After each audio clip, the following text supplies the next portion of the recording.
Dear brothers and sisters, welcome you to this Believer's Voice. ನಾವೆಲ್ಲರೂ ಕೂಡ ಈಗ ದೇವರ ವಾಕ್ಯವನ್ನು ಕೇಳಕ್ಕೆ ಮುಂಚೆ ನಿಮ್ಮ ಒಂದು ಗ್ರೂಪ್ಸಲ್ಲಿ ಸ್ಟೇಟಸಲ್ಲಿ ನೀವು ಈ ಲಿಂಕ್ನ ಶೇರ್ ಮಾಡಿ ಕಮೆಂಟ್ ಮಾಡಿ ಜಾಯ್ನ್ ಆಗಿರೋರು ನೀವು ನಿಮ್ಮ ಹೆಸರು, ನೀವು ಯಾವ ಊರಿಂದ ಜಾಯ್ನ್ ಆಗ್ತಾ ಇದ್ದೀರಾ, ನೀವು ಫಸ್ಟ್ ಟೈಮ್ ಕನೆಕ್ಟ್ ಆಗ್ತಾ ಇದ್ರೆ ನೀವು ನಿಮ್ಮ ಹೆಸರು, ನಿಮ್ಮ ಊರ ಹೆಸರನ್ನ ನೀವು ಹಾಕ್ಬೋದು. Praise the Lord. Thank you Jesus. ಒಂದು 2 ನಿಮಿಷ ಬೇರೆಯವ್ರಿಗೂ ಜಾಯ್ನ್ ಆಗೋಕ್ಕೆ ನಾವು ಒಂದು ಸ್ವಲ್ಪ ಸಮಯವನ್ನು ಕೊಡೋಣ.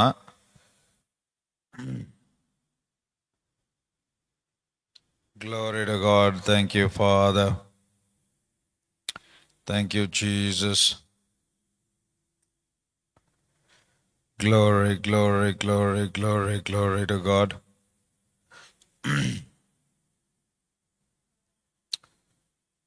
Hallelujah. Love you, Jesus. Praise the Lord. Glory to God. Glory to God. Thank you, Father. Thank you, Jesus. Presence, presence, presence. Glory, glory, glory to God. Glory to God. Thank you, Father. Presence, presence, presence. Thank you, Jesus. Glory to God, glory to God, glory to God. We love you, Father.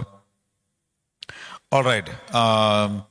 ಈಗ ಕೂಡ join ಆಗಿರೋರೆಲ್ಲ ನೀವು hi ಅಂತ message ಕಳಿಸಿ, ನನಗೂ ಗೊತ್ತಾಗುತ್ತೆ ಆಗ.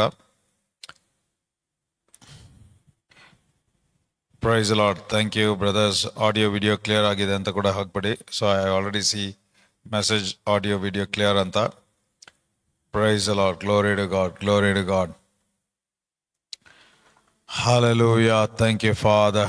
Thank you for the wonderful presence. ನೀವು ಬೇರೆಯವ್ರಿಗೂ ಇದನ್ನ ಶೇರ್ ಮಾಡಿ. ನೀವು ಎಷ್ಟು ಹೆಚ್ಚಾಗಿ ಶೇರ್ ಮಾಡ್ತೀರೋ ಅಷ್ಟು ಜನರಿಗೆ ನೀವು ಆಶೀರ್ವಾದವಾಗಿದ್ದೀರಾ. ಸೊ ಅದರಿಂದ ಇವತ್ತು ಕೂಡ ದೇವರು ಒಂದು ಉದ್ದೇಶ ಇಲ್ಲದೆ ನಮ್ಮನ್ನು ಇಲ್ಲಿ ಕನೆಕ್ಟ್ ಮಾಡಿಲ್ಲ. ಆತನ ಉದ್ದೇಶ ಎಲ್ಲ ಆತನ ಮಹಿಮೆ ನಮ್ಮಲ್ಲಿ ಪ್ರಕಟಿಸೋದಕ್ಕೋಸ್ಕರ.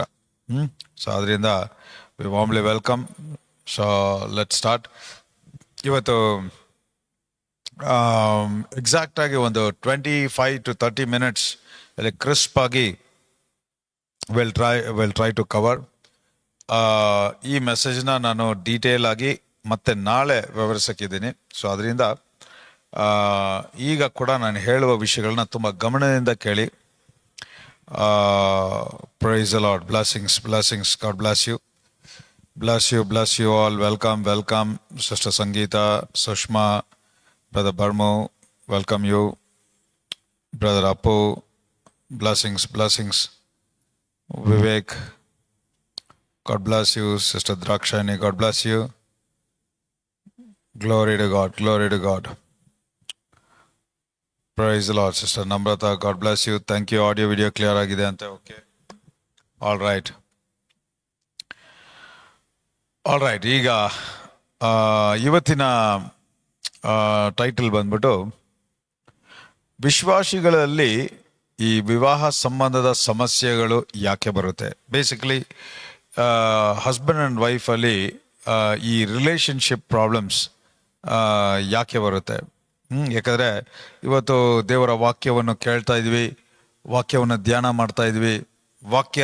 ವಾಕ್ಯವೇ ನಮಗೆ ಆಧಾರವಾಗಿದೆ ಅಂತ ಹೇಳಿ ವಾಕ್ಯದ ನಡೆಸುವಿಕೆ ಪ್ರಕಾರ ಸತ್ಯದ ಆತ್ಮ ನಮ್ಮನ್ನು ನಡೆಸುವಾಗ ಅದು ಹೇಗೆ ನಮ್ಮ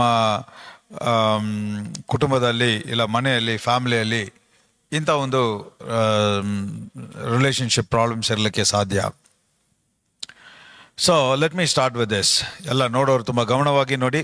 ಇಲ್ಲಿ ಯಾರಾದರೂ ಪರ್ಟಿಕ್ಯುಲರ್ ಆಗಿ ಇದು ಯಾರಿಗೆ ಮಾತಾಡ್ತಾ ಇದ್ದೀನಿ ಅಂದರೆ, ಪಾಸ್ಟರ್ ನಾನು ರಕ್ಷಣೆ ಹೊಂದಿದ್ದೀನಿ, ಆದರೆ ನನಗೂ ನನ್ನ ಸಂಗಾತಿ ಐದರ್ ಗಂಡ ಆಗಲಿ ಹೆಂಡತಿ ಆಗಲಿ ಗಂಡ ನನ್ನನ್ನು ಪ್ರೀತಿ ಮಾಡ್ತಾ ಇಲ್ಲ, ಹೆಂಡತಿ ನನ್ನನ್ನು ಪ್ರೀತಿ ಮಾಡ್ತಾ ಇಲ್ಲ, ನಮ್ಮ ಇಬ್ಬರಿಗೂ ಒಂದು ಮಿಸ್ಅಂಡರ್ಸ್ಟ್ಯಾಂಡಿಂಗು, ಸಮಾಧಾನನೇ ಇಲ್ಲ, ಇಂಥವರು ತುಂಬ ಗಮನದಿಂದ ಕೇಳಿ. ಇವತ್ತು I am going to share some key principles. ಯಾವ ರೀತಿ ನಾವು ಸೃಷ್ಟಿಸಲ್ಪಟ್ವಿ. ಈಗ I want to start this with this fundamental principal.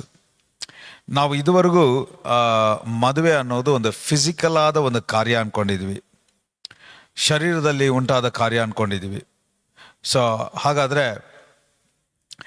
ಅಂದರೆ ಶರೀರ ಲೋಕದಲ್ಲಿ ಇದು ಏನೋ ಮನುಷ್ಯ ಉಂಟು ಮಾಡಿದ ಕಾರ್ಯ ಅಂದ್ಕೊಂಡಿದ್ವಿ. ಅದರಿಂದನೇ ನಾವು ಎಲ್ಲವೂ ಕೂಡ ಬರೀ ಶರೀರದ ಪ್ರಕಾರವೇ ಕಾರ್ಯಗಳನ್ನ ಮಾಡೋಕ್ಕೆ ಪ್ರಯತ್ನ ಪಡ್ತಾ ಇದ್ವಿ. ಆದರೆ ಮದುವೆ ಅನ್ನೋದು ಒಂದು ಆತ್ಮದಲ್ಲಿ ಉಂಟಾದದ್ದು, ಆ ದೇವರೇ ಉಂಟು ಮಾಡಿದ್ದು. ಸೊ ಅದರಿಂದ ಇವತ್ತು ನಾನು ಏನು ಎಕ್ಸ್ಪ್ಲೈನ್ ಮಾಡೋಕ್ಕಿದ್ದೀನಿ ಅಂತ ಒಂದು ಕ್ರಿಸ್ಪಾಗಿ ಸಮರಿ ಹೇಳ್ತೀನಿ. ನೀವು ನಿಮ್ಮನ್ನು ಹೇಗೆ ಉಂಟು ಮಾಡಿದ್ರು, ಮದುವೆ ಅನ್ನೋದು ಹೇಗೆ ಉಂಟಾಯಿತು, ಈಗ ಆ ಮದುವೆ ಉಂಟು ಮಾಡಿದ ದೇವರು ಅದು ಒರಿಜಿನ್ ಆಗಿ ಅದರ ಮೂಲ ಅದು ಆರಂಭದಲ್ಲಿ ಹೇಗಿತ್ತು, ಯಾವುದರ ನಿಮಿತ್ತವಾಗಿ ಆ ಮದುವೆ ಅನ್ನೋದು ಇವತ್ತು ಈ ಥರ ಡಿಸ್ಟರ್ಬ್ಡ್, ಒಂಥರ ಸಮಾಧಾನ ಇಲ್ಲದೆ, ನೆಮ್ಮದಿ ಇಲ್ಲದೆ, ಒಂದು ಆಶೀರ್ವಾದ ಇಲ್ಲದೆ ಇರುವ ಮದುವೆಗಳು ಯಾಕೆ ಇದೆ ಇವತ್ತು ಇದರಿಂದ ಹೇಗೆ ಬಿಡುಗಡೆ ಆಗೋದು, ಇದನ್ನೇ ನಾನು ಇವತ್ತು ಒಂದು 30 ಮಿನಿಟ್ಸಲ್ಲಿ ಕ್ರಿಸ್ಪಾಗಿ ಹೇಳ್ತೀನಿ. ತುಂಬ ಎಲ್ಲರೂ ಗಮನ ಇಟ್ಟು ಕೇಳಿ. ಮದುವೆ ಆಗಿರೋರು ಕೇಳಿ, ಮದುವೆ ಆಗದೆ ಇರೋರು ಕೇಳಿ. ಸೊ ಮದುವೆ ಆಗದೆ ಇರೋರು ಕೇಳಿದ್ರೆ ನಿಮ್ಮ ಫ್ಯೂಚರ್ ಆರಂಭದಲ್ಲಿಂದನೇ ಮದುವೆ ಆಗೋಕ್ಕೆ ಪ್ಲ್ಯಾನ್ ಮಾಡುವಾಗಲಿಂದನೇ ಸರಿಯಾಗಿರುತ್ತೆ, ರೈಟ್ ಆಗಿರುತ್ತೆ, ಎಲ್ಲ ಕ್ರಮವಾಗಿ ಸರಿಯಾಗಿ ದೇವರ ಉದ್ದೇಶದ ಪ್ರಕಾರ ಇರುತ್ತೆ. ಸೊ ಅದರಿಂದ ಇದು ಎಲ್ಲರಿಗೂ, ಸೊ ಅದರಿಂದ ಗಮನದಿಂದ ಕೇಳಿ. ಆದಷ್ಟು ಯಾರಾದರೂ ಇಂಥ ಫ್ಯಾಮಿಲಿ ಪ್ರಾಬ್ಲಮ್ಸ್, ರಿಲೇಷನ್ಶಿಪ್ ಪ್ರಾಬ್ಲಮ್ಸ್ ಇಂಥದ್ರಲ್ಲಿರೋರಿಗೆ ಈ ಲಿಂಕ್ನ ದಯಮಾಡಿ ಫಾರ್ವರ್ಡ್ ಮಾಡಿ. ಸೊ ಇವತ್ತು ದೇವರು ಈ ಸತ್ಯದ ಮೂಲಕ, ಸತ್ಯವನ್ನು ತಿಳಿಯಿರಿ, ಸತ್ಯ ನಿಮ್ಮನ್ನು ಬಿಡುಗಡೆ ಮಾಡುತ್ತದೆ ಎಂಬ ಹೇಳುವ ವಾಕ್ಯದ ಪ್ರಕಾರ ಈ ದಿನ ದೇವರ ಸತ್ಯ ನಿಮ್ಮನ್ನು ಬಿಡುಗಡೆ ಮಾಡಿ ಇವತ್ತು ನೀವು ಒಂದು ಫ್ಯಾಮಿಲಿಯಾಗಿ, ಕುಟುಂಬವಾಗಿ ಒಂದು ಆಶೀರ್ವಾದದಲ್ಲಿ ಇಲ್ಲ ಅಂತ ಹೇಳಿದ್ರೆ, ಶೈತಾನ ಟಾರ್ಗೆಟ್ ಮಾಡೋದೇ ಫಸ್ಟ್ ಗಂಡ ಹೆಂಡತಿ ಮಧ್ಯೆ ಇರುವ ಸಂಬಂಧವನ್ನು. ಆ ರಿಲೇಷನ್ಶಿಪ್ ಕೆಡಿಸ್ಬಿಟ್ರೆ ಸಮಾಧಾನ ಕೆಡುತ್ತೆ, ಸಮಾಧಾನ ಕೆಟ್ಟರೆ ಆ ಕುಟುಂಬದಲ್ಲಿ ಆರೋಗ್ಯನೂ ಇರೋಕ್ಕೆ ಸಾಧ್ಯ ಇಲ್ಲ, ಐಶ್ವರ್ಯ ಇರೋಕ್ಕೆ ಸಾಧ್ಯ ಇಲ್ಲ, ಜಯವಾದ ಕಾರ್ಯ ಇರೋಕ್ಕೆ ಸಾಧ್ಯ ಇಲ್ಲ, ಸಮೃದ್ಧಿ, ಒಂದು ಅಭಿವೃದ್ಧಿ, ಒಂದು ಹೆಚ್ಚಳ, ಏನೇನೂ ನೋಡೋಕ್ಕೆ ಸಾಧ್ಯ ಇಲ್ಲ. ಸೊ ಇದು ದೇವರ ನಿಯಮ. ಅದರಿಂದ ದೇವರು ಹೇಗೆ ಡಿಸೈನ್ ಮಾಡಿದ್ದಾರೆ ಅಂತ ನಾವು ತಿಳಿಯುವ ರೀತಿಯಲ್ಲಿ ತಿಳ್ಕೊಂಬಿಟ್ರೆ ಆಮೇಲೆ ಅದರ ಫಲವನ್ನು ನಾವು ಅನುಭವಿಸೋ ರೀತಿಯಲ್ಲಿ ಅನುಭವಿಸ್ತಾ ಇರ್ತೀವಿ. ಸೊ ಇದು ಪ್ರಯತ್ನ ಪಟ್ಟು ನಾವು ಮಾಡುವ ಕಾರ್ಯ ಅಲ್ಲ, ಇದು ದೇವರೇ ನಮ್ಮಲ್ಲಿ ಉಂಟು ಮಾಡಿ ಆತನ ನಡೆಸುವ ಕಾರ್ಯವಾಗಿದೆ. ಅದರಿಂದ ಇವತ್ತು ಒಂದಿಷ್ಟು ಕಾರ್ಯಗಳನ್ನು ವಿವರಿಸುವಾಗ ತುಂಬ ಎಲ್ಲ ಗಮನದಿಂದ ಕೇಳಿ. ಫಸ್ಟ್ ಆಫ್ ಆಲ್, ಮ್ಯಾರೇಜ್, ಮದುವೆ ಅಂತ ಹೇಳುವ ಕಾನ್ಸೆಪ್ಟೇ ಏನಂದರೆ, ಒಂದು ಗಂಡು ಹೆಣ್ಣು ಸೇರಿ ಮದುವೆ ಮಾಡಿಸಿ ಮಕ್ಕಳಾಗೋದು, ಈ ಭೂಮಿಯಲ್ಲಿ ಮಕ್ಕಳನ್ನ ಬೆಳೆಸೋದು, ವಯಸ್ಸಾದ ಮೇಲೆ ಸಾಯೋದು, ಇದು ಒಂಥರ ರೂಟೀನ್ ಆಗಿಬಿಟ್ಟಿದೆ. So typically in the flush, ಮಾಂಸದಲ್ಲಿ, ಶರೀರದಲ್ಲಿ ಒಂದು ಸಾಧಾರಣ ಮನುಷ್ಯ ಒಂದು ಮಗುವಾಗಿದ್ದು ಅವನು ಹುಟ್ಟಿ ಬೆಳೆದು ಅವನು ಸ್ಕೂಲ್ಗೆ ಹೋಗಿ, ಕಾಲೇಜ್ಗೆ ಹೋಗಿ, ಕೆಲಸ ಹುಡ್ಕೊಂಡು ಮದುವೆ ಆಗಿ ಅವನಿಗೆ ಮಕ್ಕಳಾಗಿ, ಇದು ಒಂಥರ ಸೈಕಲ್ ಥರ ಇದೆ. ಆದರೆ ಇದರ ಮೂಲ ಏನು ಅಂತ ನೋಡೋಣ. ಸೊ ಯಾವಾಗಲೂ ಮ್ಯಾರೇಜ್, ಮದುವೆ ಹೇಳುವ ಕಾನ್ಸೆಪ್ಟ್, ಆ ಕಾರ್ಯನೇ ಏನಂತ ಹೇಳಿದ್ರೆ ಇದು ಆತ್ಮಮಂಡಲದಿಂದ ಉಂಟಾದದ್ದು, ಇದು ದೇವರಿಂದ ಉಂಟಾದದ್ದು. ಇದು ಹೇಗೆ ಅಂದರೆ, ನಾನು ಯಾವಾಗಲೂ I quote Hebrews 11:3 very often.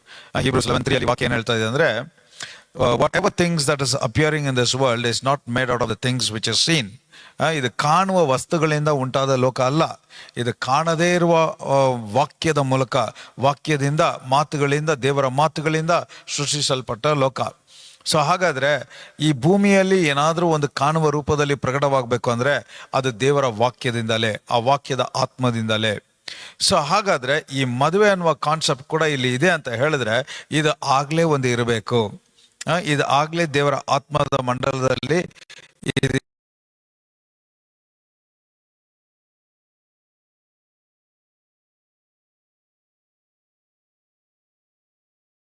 ಇರಬೇಕು. ಯಾವ ರೀತಿ? ಸೊ ಹಾಗಾದರೆ ಆ ಪ್ರಿನ್ಸಿಪಲ್ನ ನಾವು ಕರೆಕ್ಟಾಗಿ ಅರ್ಥ ಮಾಡಿಕೊಂಡ್ರೆ ನಾವು ಈ ಭೂಮಿಯಲ್ಲಿ ಆ ಪ್ಯಾಟರ್ನ್ ಸ್ಪಿರಿಚುವಲ್ ರಿಲಮ್ ಆತ್ಮದ ಮಂಡಲದಲ್ಲಿ ದೇವರ ಆ ಮ್ಯಾರೇಜ್ ಅನ್ನುವ ಕಾನ್ಸೆಪ್ಟ್ ಆತ್ಮದ ಮಂಡಲದಲ್ಲಿ ಹೇಗಿದೆ, ಏನಾಗಿದೆ, ಯಾವ ರೀತಿ ಇದು ಇರುವುದು ಅನ್ನುವ ವಿಷಯವನ್ನು ನಾವು ಅರ್ಥ ಮಾಡಿಕೊಂಡು ಅದರಂತೆ ಅದು ಪ್ರಕಟಣೆಯಾಗಿ ಹೊಂದಿಕೊಳ್ಳುವಾಗ ಅದರ ಫಲವನ್ನು ನಾವು ಅನುಭವಿಸಕ್ಕೆ ಸಾಧ್ಯ. All right, let start with this word. Genesis 2:18. ಆದಿಕಾಂಡ 2:18 ವಾಕ್ಯ ಏನು ಹೇಳ್ತಾ ಇದೆ ಅಂದರೆ, ಯೆಹೋವ ದೇವರು ಮನುಷ್ಯನು ಒಂಟಿಗನಾಗಿರುವುದು ಒಳ್ಳೆಯದಲ್ಲ, ಅವನಿಗೆ ಸರಿಬೀಳುವ ಸಹಕಾರಿಯನ್ನು ಉಂಟು ಮಾಡುವೆನು ಅಂದನು. ಸೊ ಹಾಗಾದರೆ ಇಲ್ಲಿ ಫಸ್ಟ್ ವರ್ಡ್ ಏನಂತ ಇದೆ, ಮನುಷ್ಯನು ಒಂಟಿಗನಾಗಿರುವುದು ಒಳ್ಳೆಯದಲ್ಲ. ಈಗ ದೇವರಿಗೆ ಒಂಟಿಯಾಗಿರೋದು ಒಳ್ಳೇದಲ್ಲ ಅಂತ ಹೆಂಗ್ ಗೊತ್ತು? ದೇವರೇ ಒಬ್ರು. ಸೊ ಈ ಪ್ರಿನ್ಸಿಪಲ್ನ ಫಸ್ಟ್ ಅರ್ಥ ಮಾಡ್ಕೊಳ್ಳೋಣ. ಆ ಮನುಷ್ಯ ಒಂಟಿಯಾಗಿರೋದು ಒಳ್ಳೇದಲ್ಲ ಅಂತ ದೇವರು ಯಾವುದನ್ನ ಇಟ್ಟು ಹೇಳಿದ್ರು? What is the basis for God to tell it is not good for the man to be alone? ಅವನು ಒಂಟಿಯಾಗಿ ಇರುವುದು ಒಳ್ಳೇದಲ್ಲ ಅಂತ ಯಾವುದನ್ನ ಇಟ್ಟು ಹೇಳಿದ್ರು? ಈಗ ಈ ಪ್ರಿನ್ಸಿಪಲ್ ಚೆನ್ನಾಗಿ ಅರ್ಥ ಆದರೆ ಎಲ್ಲವೂ ದೇವರು ಉಂಟು ಮಾಡಿರೋದು, ಸೃಷ್ಟಿ ಮಾಡಿರೋದಕ್ಕೆ ಮೂಲ ಆಧಾರ ಏನು ಅಂತ ಹೇಳಿದ್ರೆ ಪ್ರೀತಿ. ತಂದೆಯಾದ ದೇವರು ಪ್ರೀತಿಯಾಗಿದ್ದಾನೆ.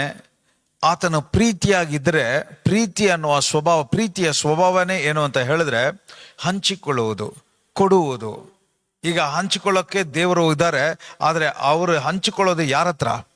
ಈಗ ಪ್ರೀತಿ ಅನ್ನೋದು ಕೊಡುವುದು ಯಾರಿಗೆ ಕೊಡಬೇಕು? ಸೊ ಹಾಗಾದ್ರೆ ಅವರು ನಾನು ಒಂಟಿಯಾಗಿದ್ದೀನಿ, ನಾನು ಪ್ರೀತಿಯಾಗಿದ್ದೀನಿ, ಈ ಪ್ರೀತಿನ ನಾನು ವ್ಯಕ್ತಪಡಿಸುವ ರೀತಿಯಲ್ಲಿ ಇನ್ನೊಬ್ರು ಇಲ್ಲ ಅಂತ ಅವರು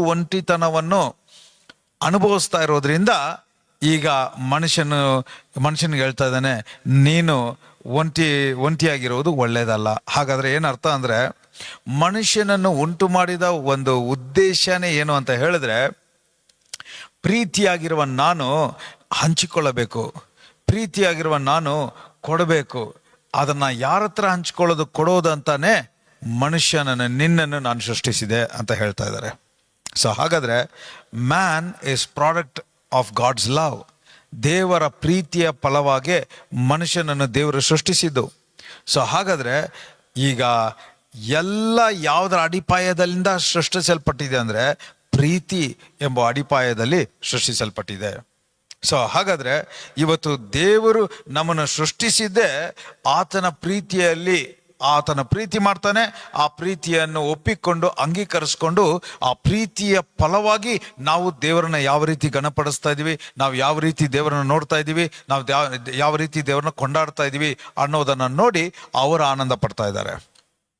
ಸೊ ಹಾಗಾದ್ರೆ the core fundamental principle of his creation is out of love. ಎಲ್ಲ ಪ್ರೀತಿಯಿಂದ ಸೃಷ್ಟಿಸಿದರು. ಸೊ ಹಾಗಾದ್ರೆ ಆದಾಮನು ಕೂಡ ಅವನು ಸೃಷ್ಟಿಸಿದ ಮೇಲೆ ನೀನು ಪ್ರೀತಿಯಿಂದ, ಅನ್ಯೋನ್ಯತೆಯಿಂದ, ಐಕ್ಯತೆಯಿಂದ ಇರುವಾಗೆ ನಾನು ಸೃಷ್ಟಿಸಿದೆ. ಈಗ ನಾನು ಕಾಣದೇ ಇರುವ ರೆಲಮಲ್ಲಿ ಇದ್ದೀನಿ, ಆತ್ಮ ಮಂಡಲದಲ್ಲಿ ಇದ್ದೀನಿ, ನೀನು ಕಾಣುವ ರೂಪದಲ್ಲಿ ಕಾಣುವ ಮಂಡಲದಲ್ಲಿದ್ಯಾ. ಆದ್ರಿಂದ ನೀನು ಕಾಣುವ ಈ ಲೋಕದಲ್ಲಿ ಮತ್ತೆ ನೀನು ಒಬ್ಬಂಟಿಯಾಗಿದ್ರೆ ಮತ್ತೆ ನಿನ್ನಲ್ಲಿರುವ ನನ್ನ ಪ್ರೀತಿ ಕೂಡ ಯಾರ ಹತ್ರ ಹಂಚ್ಕೊಂತೀಯ? ಯಾರ ಹತ್ರ ನೀನು ಪ್ರೀತಿ ಅಂದ್ರೆ ಹಂಚ್ಕೊಳ್ಬೇಕು, ಪ್ರೀತಿ ಅಂದ್ರೆ ಕೊಡ್ಬೇಕು. ಆದ್ರೆ ಯಾರ ಹತ್ರ ಮಾಡ್ತೀಯ? ಆದ್ರಿಂದಾನೆ ನಿನಗೆ ಒಂದು ಸಂಗಾತಿಯನ್ನು ಉಂಟು ಮಾಡ್ತೀನಿ. ಸೊ ಆ ರೀತಿನೇ ದೇವರು ಆದಾಮನಿಗೆ ಜೊತೆ ಇರುವ ಹಾಗೆ ಇಬ್ಬರಿಗೂ ಪ್ರೀತಿಯನ್ನು ಹಂಚಿಕೊಳ್ಳುವಂತೆ, ಆ ಪ್ರೀತಿನ ಶೇರ್ ಮಾಡಿಕೊಳ್ಳುವಂತೆ, ಪ್ರೀತಿ ಯಾವಾಗಲೂ ಇನ್ನೊಬ್ಬರ ಆಶೀರ್ವಾದವನ್ನು ನೋಡುವಂತೆ ಅವನಿಗೆ ಈವ್ ಅವಳು ಎಂಬುವ ವ್ಯಕ್ತಿಯನ್ನು ಕೊಟ್ಟಿದ್ದು. ಸೊ ಹಾಗಾದ್ರೆ ಇವತ್ತು ಈ ಸರ್ ಇವಾಗ ಇದ್ರ ಮೂಲಕನೇ ಗಂಡ ಹೆಂಡತಿ ಅನ್ನೋದು ಈಗ ಯಾರು, ಇದು ಆತ್ಮದ ರೆವಲ್ಯೂಷನ್ ಏನು, ಇದು what is the picture in the spirit realm, ಆತ್ಮದ ಮಂಡಲದಲ್ಲಿ ಇರುವ ಕಾರ್ಯನೇ.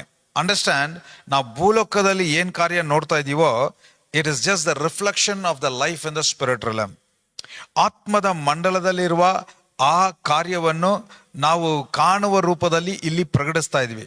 ಹಾಗಾದ್ರೆ ಇನ್ನೊಂದು ರೀತಿಯಲ್ಲಿ ಹೇಳ್ಬೇಕಂದ್ರೆ it is just the Xerox copy of the true copy. ನಿಜವಾದ ಕಾಪಿ ಯಾವುದಂದ್ರೆ ಆತ್ಮದ ಮಂಡಲದಲ್ಲಿರೋದು. ಅದರ ಕಾಪಿ ಯಾವ ರೀತಿ ಇರೋದು ಅನ್ನೋದೇ ಇವತ್ತು ಅದರಂತೆಯೇ ನಾವು ಈ ಭೂಮಿಯಲ್ಲಿ ಪ್ರಕಟಿಸ್ತಾ ಇರುವ ಕಾರ್ಯ. ಸೊ ಹಾಗಾದ್ರೆ ಏನರ್ಥ? ಯಾವ ಕಾರ್ಯಗಳೆಲ್ಲ ಕ್ರಮವಾಗಿ ಸರಿಯಾಗಿ ದೇವರ ಉದ್ದೇಶದ ಪ್ರಕಾರ ಈ ಭೂಮಿಯಲ್ಲಿ ಪ್ರಕಟಿಸ್ತಾ ಇದೆಯೋ, ನಡೀತಾ ಇದೆಯೋ, ಅದು ಪವಿತ್ರಾತ್ಮನ ಪ್ರೇರೇಪಣೆಯಿಂದ ಆ ಬ್ಲೂ ಪ್ರಿಂಟ್ ಇಲ್ಲಿ ಮ್ಯಾನಿಫೆಸ್ಟ್ ಆಗ್ತಾ ಇದೆ ಅಂತ ಅರ್ಥ. ಆದರೆ ಯಾವ ಕಾರ್ಯಗಳೆಲ್ಲ ದೇವರ ಉದ್ದೇಶಕ್ಕೆ ಇಲ್ವೋ ಅವುಗಳೆಲ್ಲ ಕೆಟ್ಟದಾಗಿ, ತಪ್ಪಾಗಿ, ನೆಗೆಟಿವ್ ಆಗಿ, ಲಾಸ್, ಫೇಲಿಯರ್, ಕಾಯಿಲೆ, ರೋಗ, ನಷ್ಟ, ಸಮಾಧಾನ ಕೆಡಿಸ್ಕೊಂಡು ಇಂಥ ಕಾರ್ಯಗಳೆಲ್ಲ ಯಾಕೆ ಅಂತ ಹೇಳಿದ್ರೆ ಆತನ ಉದ್ದೇಶದ ಪ್ರಕಾರ ಇಲ್ಲದೆ ಇರುವುದರಿಂದ, ಇದು ಪವಿತ್ರಾತ್ಮನ ಪ್ರೇರೇಪಣೆ ನಡೆಸುವಿಕೆ ಇಲ್ಲದೆ ಇರುವುದರಿಂದ ಈ ರೀತಿಯಾಗಿ ಇದೆ.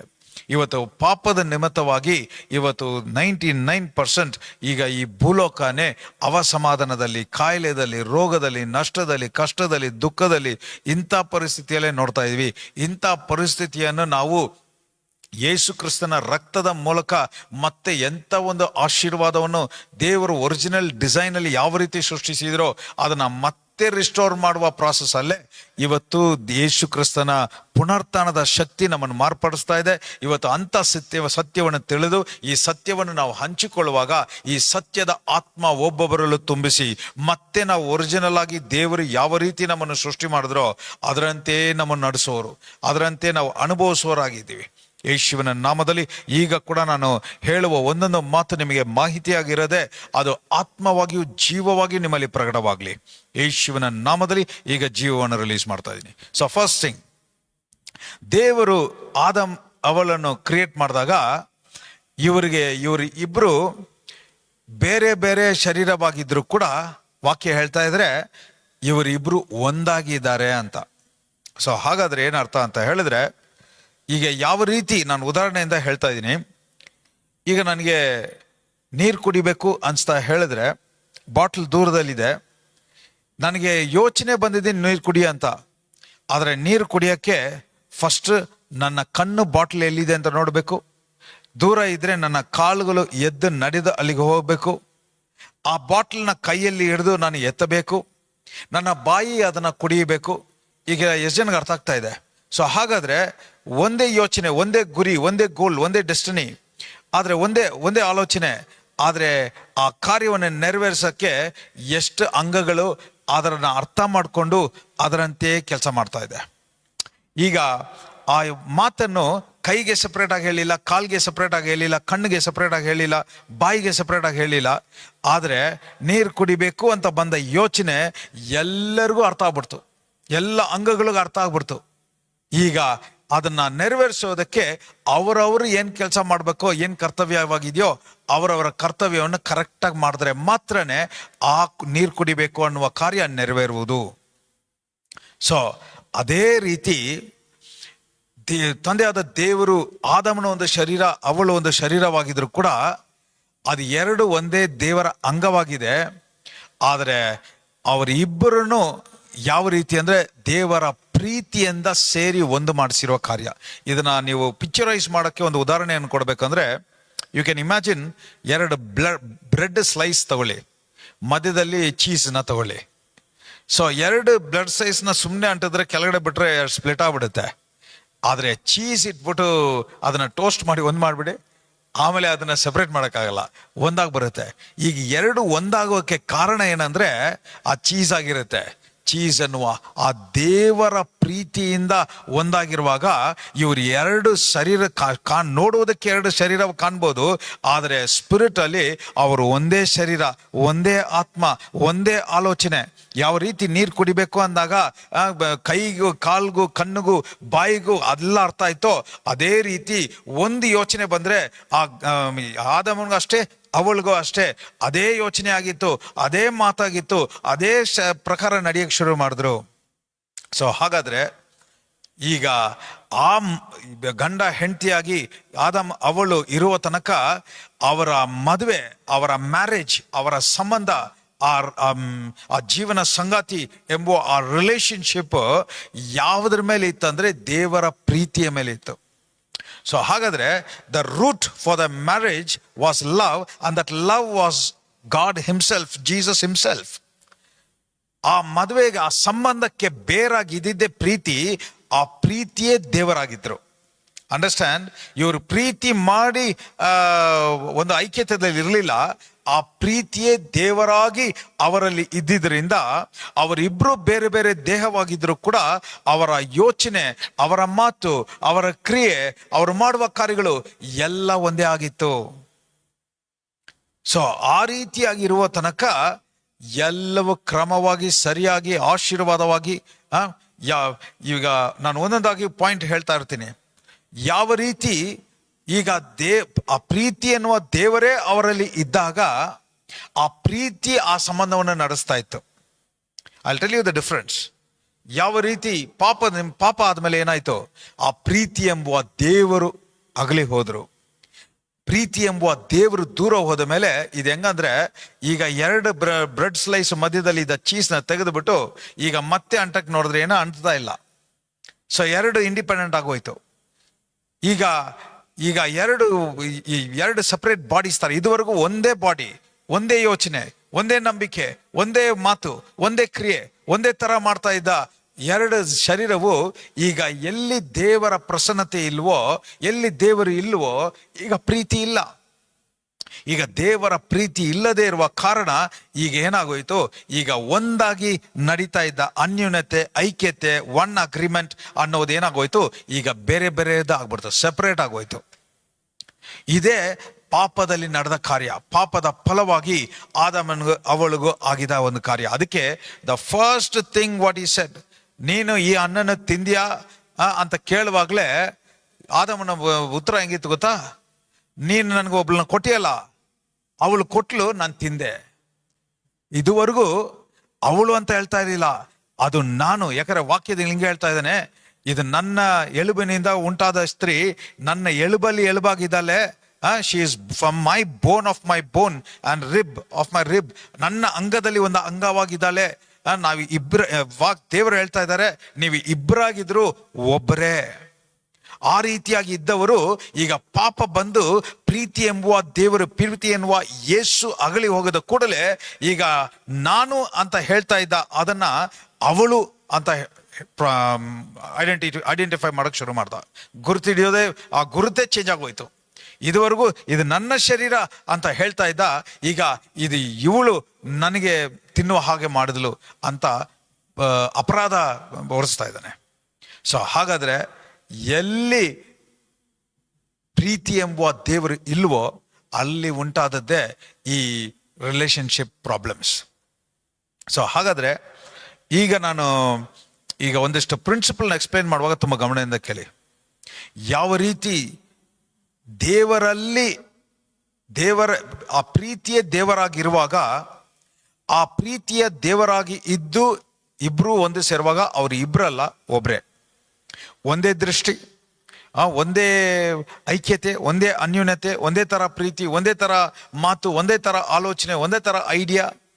ಅವ್ರು ಯೋಚನೆ ಮಾಡುವ ಐಡಿಯಲ್ಲಿ ನೀವೇನಾದ್ರು ಮಾಡಬೇಕು ಅಂತ ಹೇಳಿದ್ರು ಕೂಡ ಇಬ್ರಿಗೂ ಅದೇ ಐಡಿಯಾ ಇರೋದು. ಅದರಿಂದ ಅಲ್ಲಿ ಕಾನ್ಫ್ಲಿಕ್ಟೇ ಬರೋದಿಲ್ಲ. ಅದಕ್ಕೆ 1 ಯೋಹಾನ 4:8 ಈ ರೀತಿಯಾಗಿ ಹೇಳ್ತಾ ಇದೆ, they lived in the God's presence, they lived inside pure love. ದೇವರ ಪ್ರಸನ್ನತೆಯಲ್ಲಿ ದೇವರ ಪ್ರೀತಿಯಾಗಿದ್ದಾರೆ. ಆ ಪ್ರೀತಿಯ ದೇವರೇ ಇವರಲ್ಲಿ ಇದ್ದಿದ್ದರಿಂದ ಇವರು ಪರಿಪೂರ್ಣದ ಪ್ರೀತಿಯ ಫಲವನ್ನು, ಪ್ರೀತಿಯ ಸ್ವಭಾವವನ್ನೇ ಇವರು ಪ್ರಕಟಿಸ್ತಾ ಇದ್ರು. ಯೇಸುವಿನ ನಾಮದಲ್ಲಿ ಈಗ ಪ್ರೀತಿ ಇಲ್ಲದವನು ದೇವರನ್ನು ಬಲ್ಲವನಲ್ಲ, ಯಾಕಂದ್ರೆ ದೇವರು ಪ್ರೀತಿ ಸ್ವರೂಪಿಯು. ಸೊ ಹಾಗಾದ್ರೆ ಏನರ್ಥ?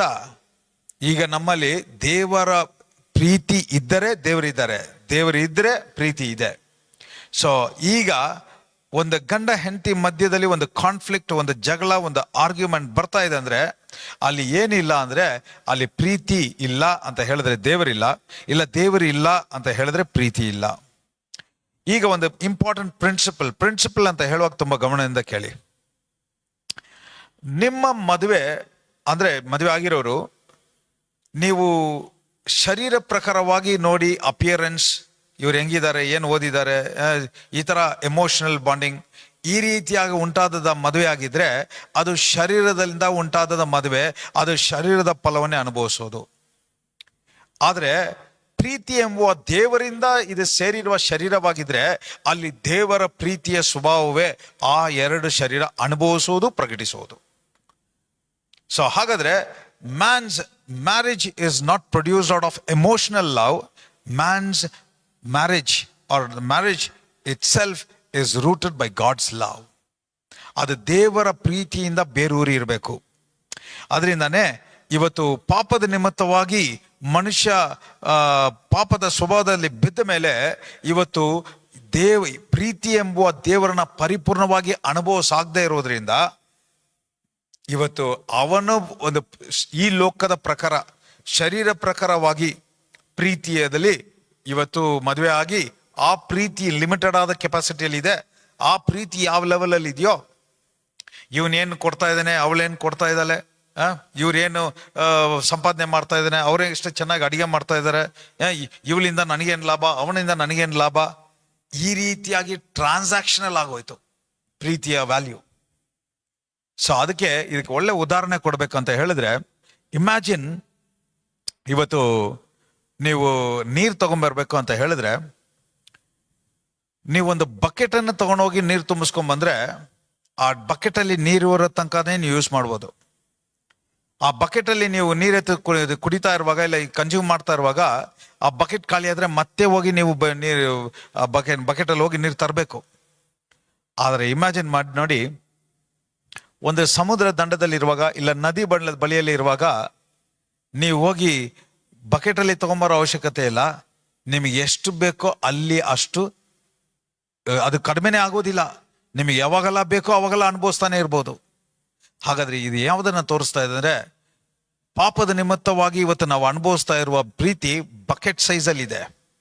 ಆದರೆ ಒರಿಜಿನಲ್ ಆಗಿ ದೇವರು ಡಿಸೈನ್ ಮಾಡಿದ ಪ್ರೀತಿ ಆ ನದಿ ಹಾಗೆ, ಆ ಸಮುದ್ರದ ಹಾಗೆ, ಒಂದು ನೀವು ಎಷ್ಟು ತಗೊಂಡು ಅನುಭವಿಸಿದ್ರು ಆ ಪ್ರೀತಿ, ಆ ನೀರೆಂಬುವ ಪ್ರೀತಿ ಕಡಿಮೆ ಆಗೋದೇ ಇಲ್ಲ, ಕೊರತೆ ಆಗೋದೇ ಇಲ್ಲ. ಸೊ ಹಾಗಾದ್ರೆ ಇವತ್ತು ಬಕೆಟ್ ಸೈಜಲ್ಲಿರುವ ಪ್ರೀತಿ ಯಾವ ರೀತಿ ಇದೆ ಗೊತ್ತಾ? ನೀವು ಒಂದು ಹೊಸ ಗಿಫ್ಟನ್ನ ತಗೊಂಬಂದು ಗಿಫ್ಟ್ ಮಾಡಿ ಆ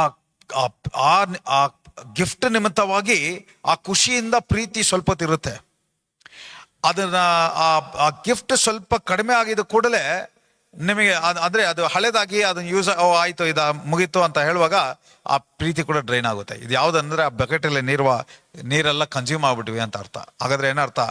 ಮತ್ತೆ ಒಂದು ಬಕೆಟ್ ಅಲ್ಲಿ ನೀರು ತರಬೇಕು ಅಂದ್ರೆ ಮತ್ತೆ ಹೊಸದಾಗಿ ಏನಾದ್ರು ಬಂದು ಎಕ್ಸೈಟ್ ಮಾಡಬೇಕು. ಸೊ ಹಾಗಾದ್ರೆ ಶರೀರ ಪ್ರಕಾರವಾಗಿರುವ ಪ್ರೀತಿ, ಶರೀರ ಪ್ರಕಾರವಾಗಿರುವ ಒಂದು ವಸ್ತುವಿನಿಂದ, ಒಂದು ಕಾರ್ಯವನ್ನು ನೀವು ಮಾಡೋದ್ರಿಂದ ಉಂಟಾಗುವ ಪ್ರೀತಿ ಅದು ತಾತ್ಕಾಲಿಕವಾದದ್ದು, ನಿರಂತರವಾದ, ಅದು ನಿಜವಾದ ದೇವರ ನಿಯಮದ ಪ್ರಕಾರ ಇರುವ ಪ್ರೀತಿ ಅಲ್ಲ.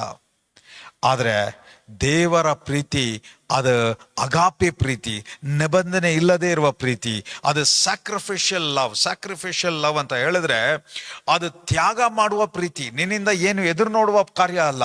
ಅದು ನೀನು ಏನು ಕೊಟ್ಟರು ಕೊಡ್ಲಿಲ್ಲ ಅಂದ್ರೂ ಅದರ ಸ್ವಭಾವವೇ ಪ್ರೀತಿಯಾಗಿರೋದ್ರಿಂದ, ಅಂತ ಪ್ರೀತಿಯಿಂದ ನಿಮ್ಮನ್ನು ಸೇರಿಸಿರೋದ್ರಿಂದ ನೀವು ಆ ಪ್ರೀತಿಯ ಫಲವನ್ನೇ, ಆ ಪ್ರೀತಿಯ ಸ್ವಭಾವವನ್ನೇ ನೀವು ಅನುಭವಿಸೋರಾಗಿರ್ತೀರಾ. ಯೇಸುವಿನ ನಾಮದಲ್ಲಿ ಈಗ ಕೂಡ ಪ್ರಾಫಿಟಿಕ್ ಆಗಿ ಡಿಕ್ಲೇರ್ ಮಾಡ್ತಾ ಇದ್ದೀನಿ, ಯೇಸುವಿನ ನಾಮದಲ್ಲಿ ಒಬ್ಬೊಬ್ಬರು ನೀವು ಶರೀರ ಪ್ರಕಾರದ ಪ್ರೀತಿಯಿಂದ ಇರೋರಲ್ಲ. ಈಗ ಕೂಡ ಯಾರ್ಯಾರು ನೋಡ್ತಾ ಇದ್ದೀರೋ, ನೀವು ನಾನು ಹೇಳುವ ಪ್ರಿನ್ಸಿಪಲ್ಸ್ನ ಹಾಗೆ ಸ್ವೀಕಾರ ಮಾಡಿಕೊಂಡು ಗಂಡ ಹೆಂಡತಿ ಇಬ್ರು ಕೂತ್ಕೊಂಡು ಒಟ್ಟಿಗೆ ನೋಡಿ ಈ ಸತ್ಯವನ್ನು ತಿಳ್ಕೊಳ್ಳಿ. ದೇವರ ವಾಕ್ಯ ಹೇಳ್ತಾ ಇದೆ in Genesis 2:23, this one is bone from my bone, ನನ್ನ ಎಲುಬುಗಳಿಂದ ಉಂಟಾದ ಎಲುಬು, ನನ್ನ ಮಾಂಸದಿಂದ ಉಂಟಾದ ಮಾಂಸ. ಅವನು ಆಕೆಯನ್ನು ನೋಡಿ, ಈಗ ಸರಿ, ಈಕೆಯು ನನ್ನ ಎಲುಬುಗಳಿಂದ ಬಂದ ಎಲುಬು, ನನ್ನ ಮಾಂಸದಿಂದ ಬಂದ ಮಾಂಸವೂ ಆಗಿದ್ದಾಳೆ. ಈಕೆಯು ನರನಿಂದ ಉತ್ಪತ್ತಿಯಾದ ಕಾರಣ ನಾರಿ ಎನ್ನಿಸಿಕೊಳ್ಳುವವಳು ಅಂದನು. ಸೊ ಹಾಗಾದ್ರೆ ಹಿಯರ್ ಇದು ಎರಡು ಶರೀರ ಅಲ್ಲ, ಈಗ ಅದು ಒಂದೇ ಶರೀರವಾಗಿದೆ. It is speaking about the united becoming one. So ಹಾಗಾದ್ರೆ ಎಲ್ಲಿ ತನಕ ಯುನೈಟೆಡ್ ಆಗಿ ಒಂದು ಅಂತ ಹೇಳ್ತಾ ಇದೀವೋ, ಇದು ನನ್ನ ಎಲುಬು, ಇದು ನನ್ನ ಮಾಂಸ ಅಂತ ಹೇಳುವಾಗ, ಈಗ ನೀವೇ ನೋಡಿ, ಈಗ ನಿಮ್ಮನ್ನು ನೋಡುವಾಗ ಅದಾದ್ಮೇಲೆ ವಾಕ್ಯ ಹೇಳ್ತಾ ಇದೆ, Now the man and his wife were both naked, but they felt no shame. ಆ ಸ್ತ್ರೀ ಪುರುಷರಿಬ್ಬರು ಬೆತ್ತಲೆ ಆಗಿದ್ದರು, ನಾಚಿಕೊಳ್ಳಲಿಲ್ಲ. ಯಾಕಂದ್ರೆ ಅವರಿಗೆ ಬೇರೆ ಬೇರೆಯವರು ಅನ್ನೋ ತರ ನೋಡ್ತಾ ಇಲ್ಲ. ತನ್ನ ಶರೀರವನ್ನು ನೋಡಿದ್ರೆ ಯಾವ ರೀತಿ ಅನ್ಸುತ್ತೋ ಆ ರೀತಿ ಅನಿಸ್ತಾ ಇದ್ದಾರೆ. ಅಂದ್ರೆ ಏನರ್ಥ? ಪ್ರೀತಿ ಎಂಬುವ ದೇವರು, ಪ್ರೀತಿ ಎಂಬುವ ಯೇಸು ಅವರ ಮಧ್ಯದಲ್ಲಿ ಒಂದಾಗಿರೋದ್ರಿಂದ ಅವರು ತನ್ನನ್ನು ನೋಡುವಾಗೆಲ್ಲ ಅವರನ್ನೇ ನೋಡ್ತಾ ಇದ್ದಾರೆ. ಅವ್ರಿಗೆ ಬರುವ ಆಲೋಚನೆ ಒಬ್ಬರದೇ ಆಲೋಚನೆಯಾಗಿ ನೋಡ್ತಾ ಇದ್ದಾರೆ. ಅವ್ರಿಗೆ ಬರುವ ಮಾತುಗಳು ಕೂಡ ಇಬ್ಬರದಲ್ಲ, ಒಬ್ಬರದೇ ಮಾತಾಗಿ ನೋಡ್ತಾ ಇದ್ದಾರೆ. ಆದ್ದರಿಂದ ಏನಾಗ್ತಾ ಇದೆ, ಅಲ್ಲಿ ಯಾವಾಗ ದೇವರೇ ಪ್ರೀತಿಯಾಗಿದ್ದು ಅಲ್ಲಿ ಪ್ರಕಟವಾಗುವಾಗ ಅಲ್ಲಿ ಇಬ್ಬರೇ ಇಲ್ಲ, ಅಲ್ಲಿ ಒಬ್ಬರೇ ಇರೋದ್ರಿಂದ ಅಲ್ಲಿ ಏನಿಲ್ಲ, ಅಲ್ಲಿ ಅವಮಾನ ಅನ್ನೋದಿಲ್ಲ, ಒಂದು ಭಯ ಅಂತ ಇಲ್ಲ, ಒಂದು ಇನ್ಸೆಕ್ಯೂರಿಟಿ, ಇನ್ಫೀರಿಯರಿಟಿ ಕಾಂಪ್ಲೆಕ್ಸ್, ಅಭದ್ರತೆ ಇಲ್ಲ, ಇವಾಗ ಗಾಯ ಮಾಡ್ಕೊಳ್ಳೋರಿಲ್ಲ. ಯಾಕಂದ್ರೆ ನಾನೇ, ಇದು ನಂದೇ. ಆ ರೀತಿ ಇರುವಾಗ ಒಂದು ಅಪರಾಧ ಮನೋಭಾವ ಇಲ್ಲ, ಸಂದೇಹ ಇಲ್ಲ. ಯಾಕಂದ್ರೆ ಇದು ನಾನೇ. Because there is no two, there is only one. ಒಂದೇ ಆಗಿರೋದು. ಸೊ ಹಾಗಾದ್ರೆ ಈಗ ನಾನು ನಿಯಮ ಅಂತ ಹೇಳುವಾಗ ಎಲ್ಲ ಗಮನದಿಂದ ಕೇಳಿ. ಇಂದಿನಿಂದ ಎಲ್ಲ ಬಾಯ್ಬಿಟ್ಟು ಅರಿಕೆ ಮಾಡಿ, ಅಪ್ಪ ಈಗ ನನಗೆ ಕೊಟ್ಟಿರೋದು ಇನ್ನೊಂದು ಸ್ತ್ರೀ ಅಲ್ಲ, ಇನ್ನೊಂದು ಗಂಡ ಅಲ್ಲ, ನಾವಿಬ್ರು ನಿನ್ನ ಪ್ರೀತಿಯಲ್ಲಿ ಸೇರಿ ಒಂದೇ ಆಗಿದ್ದೀವಿ. ಇದು ನನ್ನ ಎಲುಬುಗಳು, ಇದು ನನ್ನ ಮಾಂಸ, ನನ್ನ ಆಲೋಚನೆ, ನನ್ನ ಮಾತು. ನಮ್ಮ ಅಂತ ಕೂಡ ಇಲ್ಲ, ನನ್ನ. ಯಾಕಂದ್ರೆ ನೀವು ಒಂದೇ ಆಗಿದ್ದೀರಾ.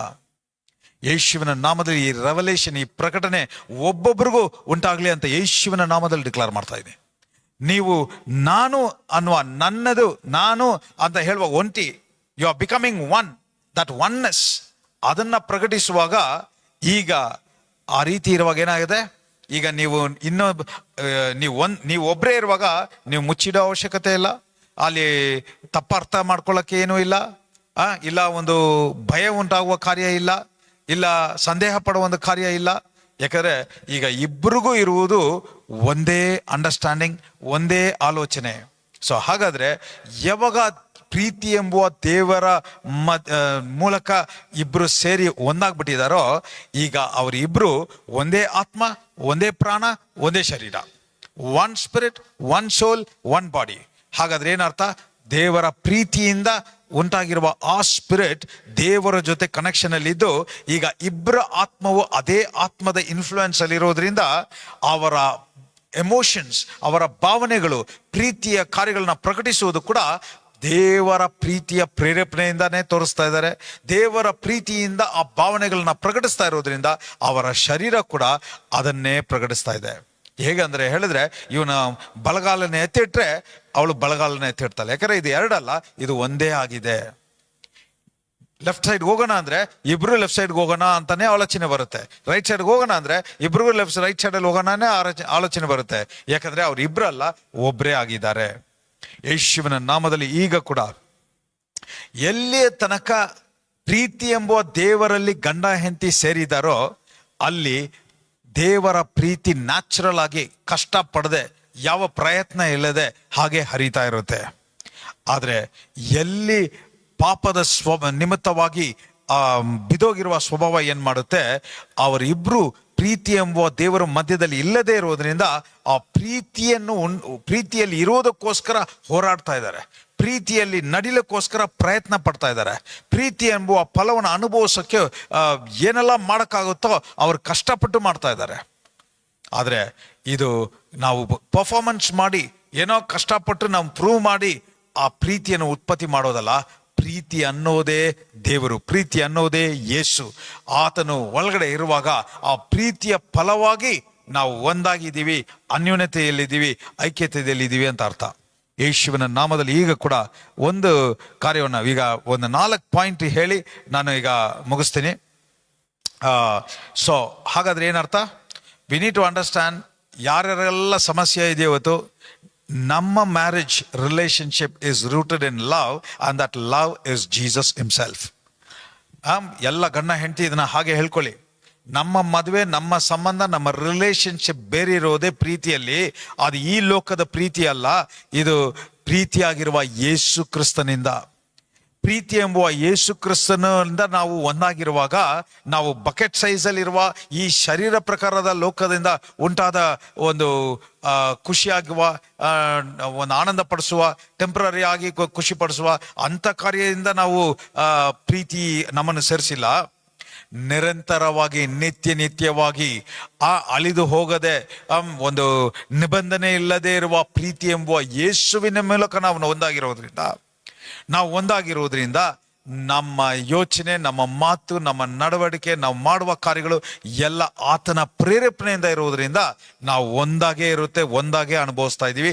ನಾವು ಇಬ್ಬರಲ್ಲ, ನಾವು ಒಬ್ಬರೇ.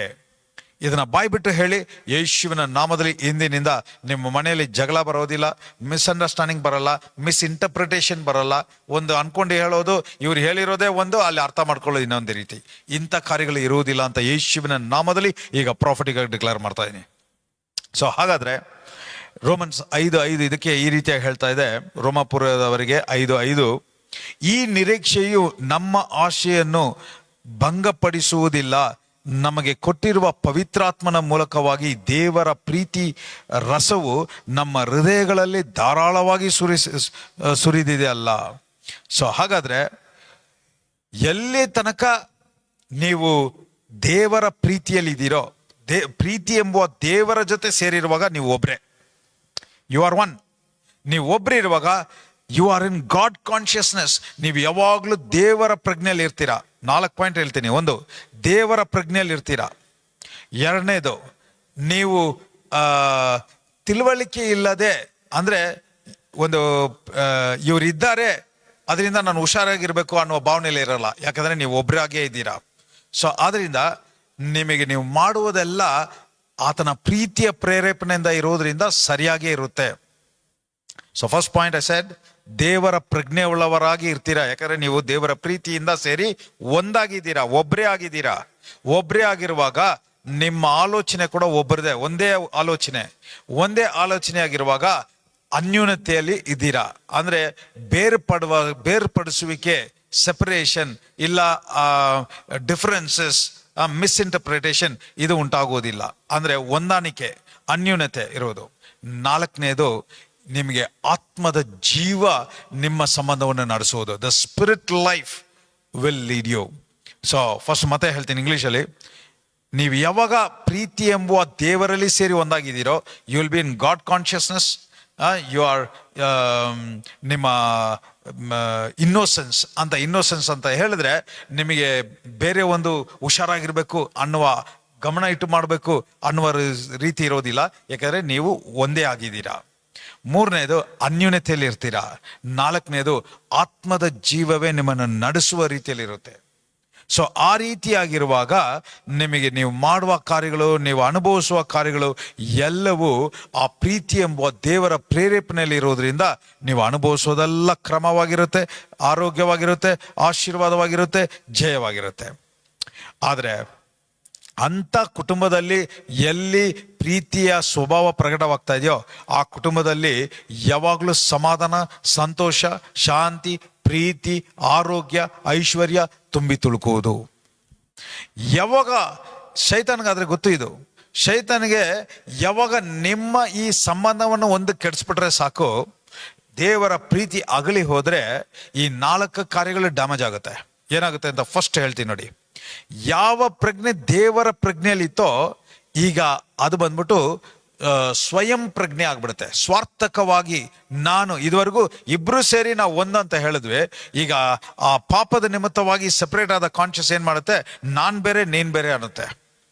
ಇದುವರೆಗೂ ನಾವು ನಂದು ಅಂತ ಹೇಳುವಾಗಲ್ಲ ಇಬ್ರದ್ದು ಸೇರಿ ಆಗಿತ್ತು. ಆದ್ರೆ ಈಗ ಪಾಪದ ನಿಮಿತ್ತವಾಗಿ ಏನಾಯ್ತು, ನಿಂದು ನಂದು, ನೀನು ಹೇಳ್ದೆ ನಾನು ಹೇಳ್ದೆ, ನೀನು ದಾರಿ ನನ್ನ ದಾರಿ, ಆ ರೀತಿ ಆಗ್ಬಿಡ್ತು. ಸೊ ಹಾಗಾದ್ರೆ ಯಾವಾಗ ಪಾಪದ ನಿಮಿತ್ತವಾಗಿ ದೇವರ ಪ್ರಜ್ಞೆಯಲ್ಲಿ ಇದ್ದ ಆ ಪ್ರೀತಿ ನಡೆಸ್ತಾ ಇತ್ತೋ, ಅಲ್ಲಿ ತನಕ ಒಂದಾಗಿದ್ರೋ, ಈಗ ಪಾಪದ ನಿಮಿತ್ತವಾಗಿ ಸಪರೇಟ್ ಆಗಿದ್ದ ಕೂಡಲೇ ಅವರ ಸ್ವಂತ ಬುದ್ಧಿ ಆಪರೇಟ್ ಆಗಕ್ಕೆ ಶುರು ಆಯಿತು.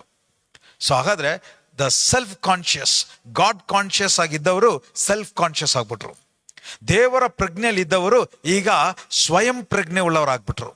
2ನೇದು, ಇದುವರೆಗೂ ಯಾವುದ್ರ ಬಗ್ಗೆ ತಲೆ ಕೆಡ್ಸ್ಕೊಂತಾನೆ ಇಲ್ಲ, ಯಾಕಂದ್ರೆ ಒಂದೇ ಆಗಿದ್ರು.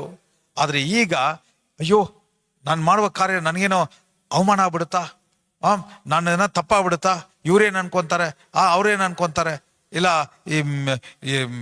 ನಾನು ಮಾಡೋದು ಇವ್ರಿಗೆ ಒಪ್ಕೊಳಕ್ಕಾಗುತ್ತಾ ಇಲ್ವಾ, ಈಗೇನಾಯಿತು ಡಿಫ್ರೆನ್ಸಸ್ ಶುರು ಆಗುತ್ತೆ. ಸೊ ಹಾಗಾದ್ರೆ ಎಲ್ಲಿ ನೀವು ದೇವರ ಪ್ರಜ್ಞೆ ಹೋಗಿ ಸ್ವಯಂ ಪ್ರಜ್ಞೆ ಉಂಟಾಗ್ಬಿಡುತ್ತೋ ಅವಾಗಲೇ ಈ ಅವಮಾನ ಅನ್ನೋದು ಉಂಟಾಗೋದು, ಅಪರಾಧ ಮನೋಭಾವನೆ ಬರೋದು, ಭಯ ಉಂಟಾಗುವುದು.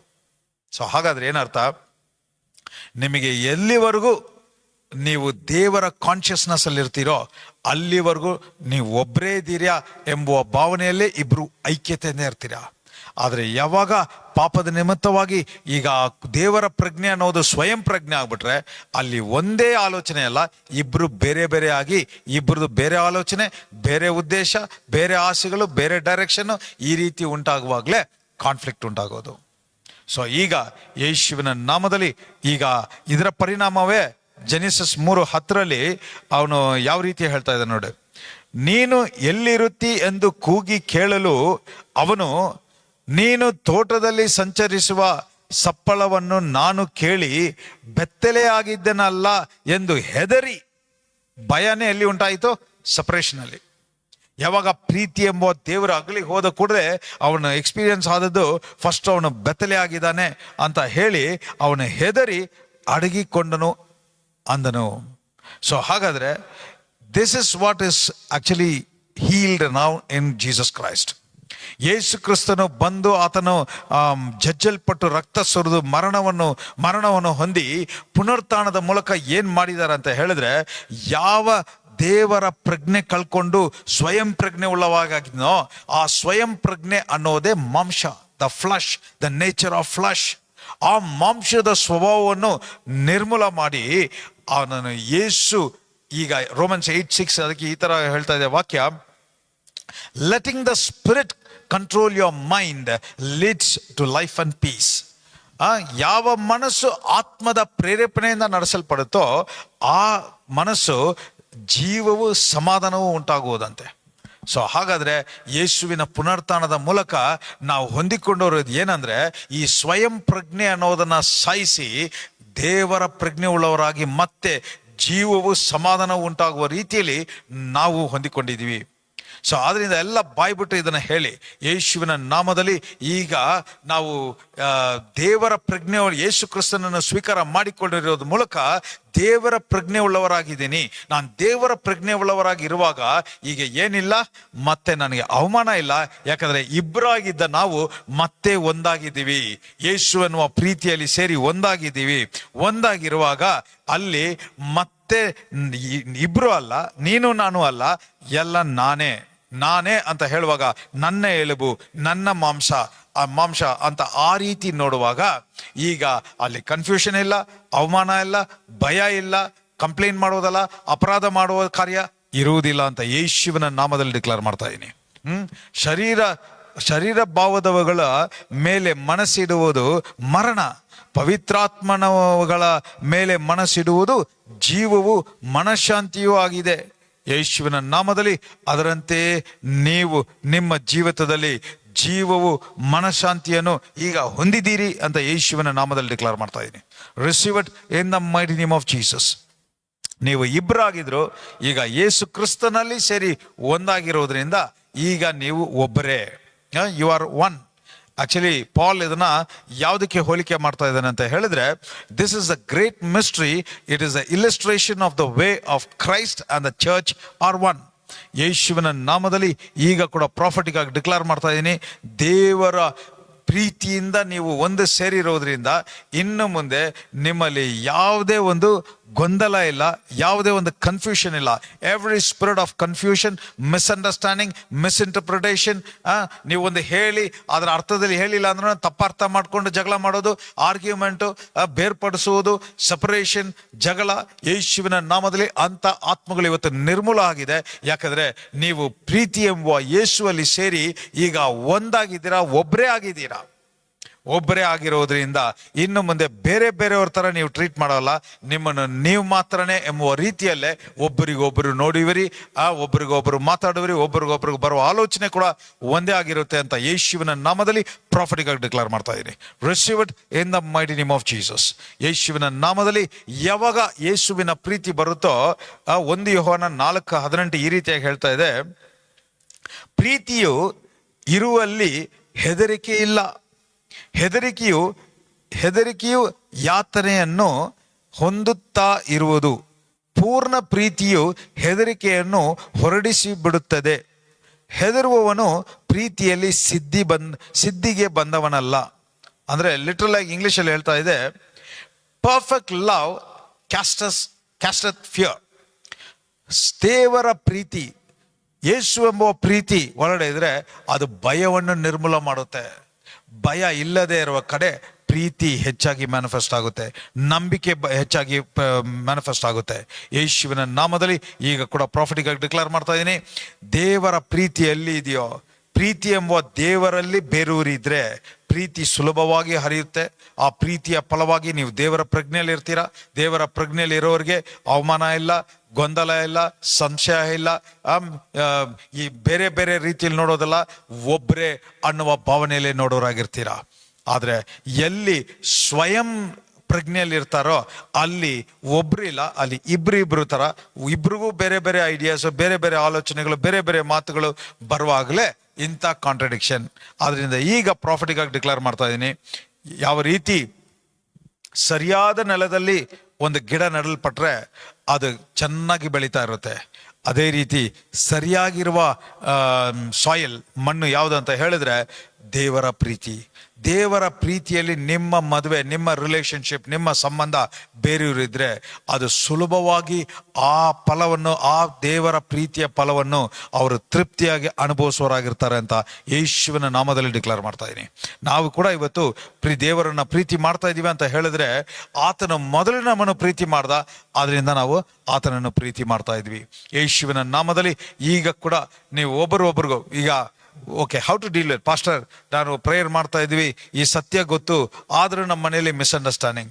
ಈಗಿಂದ ನಾನು ಹೇಳ್ತೇನೆ, ಬಾಯ್ ಬಿಟ್ಟು ಇಂಥ ಅರಿಕೆಗಳನ್ನ ಮಾಡಿ, ಯೇಸುವಿನ ನಾಮದಲ್ಲಿ ನಾನು ನನ್ನ ಹೆಂಡತಿನ ಯೇಸು ಕ್ರಿಸ್ತನ ಕಣ್ಗಳಿಂದ ನೋಡ್ತಾ ಇದ್ದೀನಿ, ನಾನು ನನ್ನ ಗಂಡನನ್ನು ಯೇಸು ಕ್ರಿಸ್ತನ ಕಣ್ಗಳಿಂದ ನೋಡ್ತಾ ಇದ್ದೀನಿ, ಯೇಸು ಕ್ರಿಸ್ತನ ಪ್ರೀತಿಯಿಂದ ನನ್ನ ಆಲೋಚನೆಗಳಿವೆ, ನನ್ನನ್ನು ಅವರು ಮಾಡುವ ತಪ್ಪುಗಳಿಂದ ಯೇಸು ಕ್ರಿಸ್ತನ ಪ್ರೀತಿಯ ಮೂಲಕ ಅವರನ್ನು ನೋಡುವಾಗ ಆ ಪ್ರೀತಿ ಆ ತಪ್ಪುಗಳನ್ನು ಕೂಡ ಸರಿಪಡಿಸಿ ಮತ್ತೆ ಪ್ರೀತಿ ಹೆಚ್ಚಿಸುವ ಹಾಗೆ ಮಾಡುವುದು. ಯೇಸುವಿನ ನಾಮದಲ್ಲಿ ಈಗ ಕೂಡ ಪ್ರಾಫಿಟಿಕ್ ಆಗಿ ಡಿಕ್ಲೇರ್ ಮಾಡ್ತಾ ಇದ್ದೀನಿ, ನಿಮಗೆ ಎಷ್ಟು ಕೋಪ ಬರ್ತಾ ಇದೆಯೋ, ಕೋಪ ಬರುವುದು ಶೈತನ ಕಾರ್ಯ. ಯಾಕಂದ್ರೆ ಅವನು ಕೋಪವನ್ನು ಉಂಟು ಮಾಡೋದಕ್ಕೋಸ್ಕರ ಅಲ್ಲ, ಕೋಪದ ಮೂಲಕ ನಿಮ್ಮಲ್ಲಿರುವ ಪ್ರೀತಿನ ಕೆಡಿಸಕ್ಕೆ, ನಿಮ್ಮಲ್ಲಿರುವ ಸಮಾಧಾನವನ್ನು ಕೆಡಿಸಕ್ಕೆ. ಆದ್ರಿಂದ ಕೋಪ ಬಂದಾಗ ಕೋಪಕ್ಕೆ ಹೇಳಿ, ಯೇಸುವಿನ ನಾಮದಲ್ಲಿ ಕೋಪ ನೀನು ಪ್ರೀತಿಯ ಫಲ ಅಲ್ಲ, ನೀನು ಶೈತಾನ ಫಲ. ಆದ್ರಿಂದ ನಿನ್ನನ್ನು ನಾನು ಒಪ್ಕೊಳ್ಳೋದಿಲ್ಲ, ನಿನ್ನನ್ನು ಅಂಗೀಕರಿಸೋದಿಲ್ಲ, ನಿನ್ನನ್ನು ನಿರಾಕರಿಸ್ತಾ ಇದ್ದೀನಿ, ರಿಜೆಕ್ಟ್ ಮಾಡ್ತಾ ಇದ್ದೀನಿ.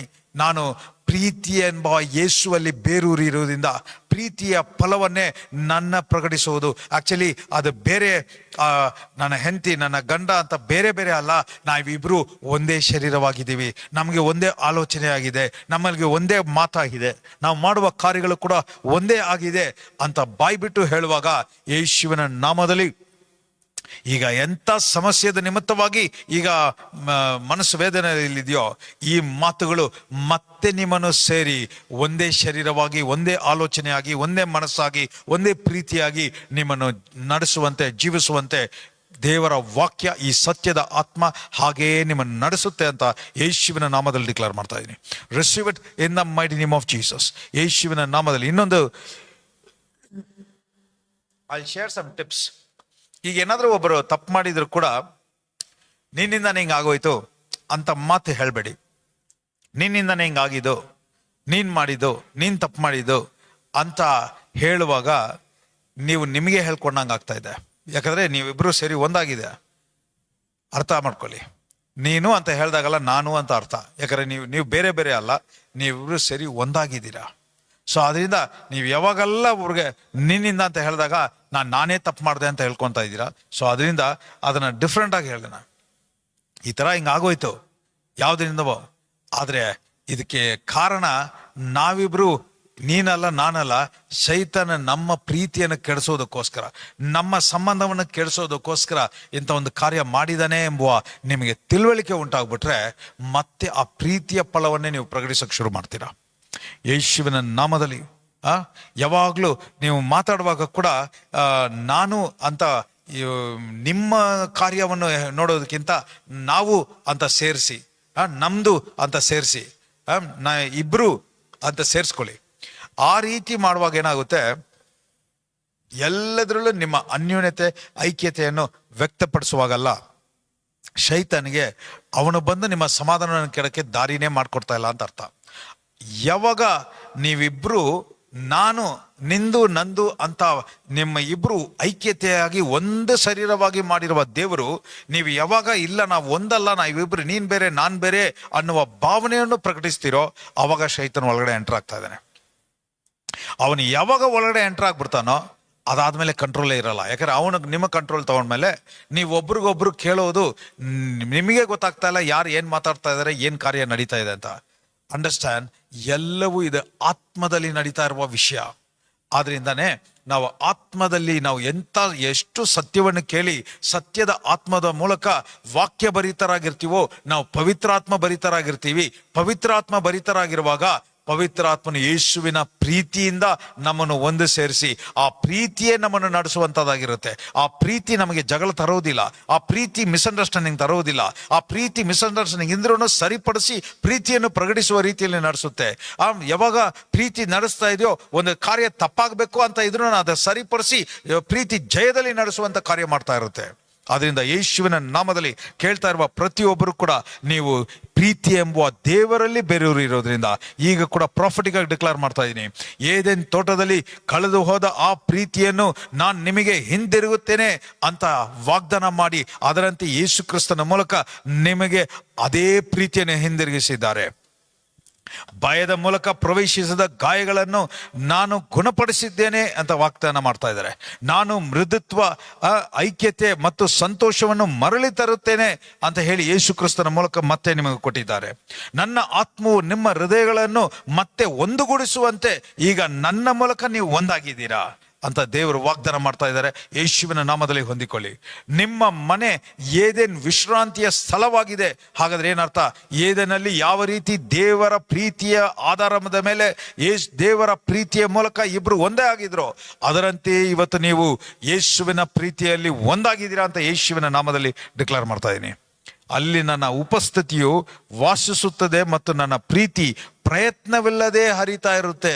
ಯೇಸುವಿನ ನಾಮದಲ್ಲಿ ಇನ್ನು ಮುಂದೆ ನೀವು ಒಂದು ಪರ್ಫಾರ್ಮ್ ಮಾಡಿ ಅವರಿಗೆ ಏನಾದರೂ ಇಷ್ಟವಾದ ಕಾರ್ಯವನ್ನು ಮಾಡಿ ಪ್ರೀತಿ ಮಾಡೋದಲ್ಲ.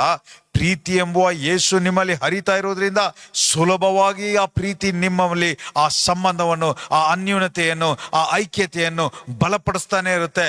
ಅದರ ಫಲವನ್ನು ನೀವು ತೃಪ್ತಿಯಾಗಿ ಅನುಭವಿಸೋರಾಗಿರ್ತೀರಾ. ಯೇಸುವಿನ ನಾಮದಲ್ಲಿ ಈಗ ಕೂಡ ಪ್ರಾಫಿಟಿಕ್ ಆಗಿ ಡಿಕ್ಲೇರ್ ಮಾಡ್ತಾ ಇದ್ದೀನಿ, ದೇವರ ಜೀವ, ದೇವರ ಪ್ರಸನ್ನತೆ ನಿಮ್ಮಲ್ಲಿ ಬಲವಾಗಿ ಪ್ರಕಟವಾಗಿ ಅದರ ಫಲವನ್ನು ನೀವು ತೃಪ್ತಿಯಾಗಿ ಅನುಭವಿಸಿ ಅಂತ ಯೇಸುವಿನ ನಾಮದಲ್ಲಿ ಡಿಕ್ಲೇರ್ ಮಾಡ್ತಾ ಇದ್ದೀನಿ. ಇನ್ನೊಂದು ದಿನ ನಿಮ್ಮ ಮನೆಯಲ್ಲಿ ಈಗ ಕೂಡ ಯಾರ್ಯಾರು ಗಂಡ ಹೆಂಡತಿಯಾಗಿ ಸೇರಿ ಕೂತಿದ್ದೀರೋ ಈಗ ಪ್ರಾಫಿಟಿಕ್ ಆಗಿ ಡಿಕ್ಲೇರ್ ಮಾಡ್ತಾ ಇದ್ದೀನಿ, ಯಾವ ಶೈತಾನ ನಿಮ್ಮನ್ನು ಯಾಮಾರಿಸಿ ವಂಚಿಸಿ ಪದೇ ಪದೇ ಜಗಳವನ್ನು ತಂದು ಇದರ ನಿಮಿತ್ತವಾಗಿ ಸಮಾಧಾನ ಕೆಡಿಸಿ, ಸಮಾಧಾನ ಕೆಡುವಾಗ ಬಂದ ಕಾಯಿಲೆ, ರೋಗ, ನೋವು, ದರಿದ್ರ, ನಷ್ಟ ಇದನ್ನೆಲ್ಲ ತಂದು ಕುಟುಂಬದಲ್ಲಿ ಒಂದು ಸಮಾಧಾನವನ್ನೇ ಕೆಡಿಸ್ತಾ ಇದ್ದ. ಮಕ್ಕಳ ಜೀವನ ಚೆನ್ನಾಗಿ ನಡೀತಾ ಇದ್ದ ಮಕ್ಕಳ ಜೀವನದಲ್ಲಿ ಒಂದು ಸಮಸ್ಯೆಯನ್ನು ತಂದು ಅವರ ನೆಮ್ಮದಿಯನ್ನು ಕೆಡಿಸ್ತಾ ಇದ್ದ.